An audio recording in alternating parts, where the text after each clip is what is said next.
Mobile मिळून येतात, मग ब्लॅक बॉक्स कसा काय जातो असा प्रश्न त्यांनी उपस्थित केलेला आहे. तुम्हाला ब्लॅक बॉक्सच्या बाबतीत बरीच माहिती आहे आणि माझा विश्वास आहे की ब्लॅक बॉक्समधल्या जी माहिती ही टेक्निकली मिळेलच.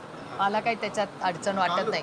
त्याच्यामुळे ह्या ज्या बातम्या येत आहेत त्याच्यात हा किती तथ्य असेल हा एक वेगळाच प्रश्न. विलिनीकरणावर तुमचं स्टँड घ्या. तुम्ही दादांच्या लाडक्या होतात, अनेकदा तुमचं दादांचं बोलणं व्हायचं. तुम्ही दादांना अगदी शेवटच्या क्षणी दादांसोबत अनेकदा बैठकी झाली.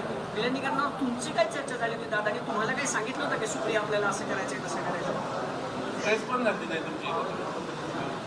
मी तुम्हाला खरं सांगू का, माझा भाऊ आज नाही. जे काय माझ्या भावाच्या मध्ये आणि माझ्यामध्ये झालं हे माझा भाऊ इतका मोकळ्या मनाचा होता की तुमच्यासारख्या अनेक पत्रकार ज्यांची ते दादाबरोबर तुमची एक केमिस्ट्री होती. म्हणजे त्या प्रेस कॉन्फरन्सला तुम्हीच दादाला म्हणला, दादा तुम्हाला म्हणले का काहीतरी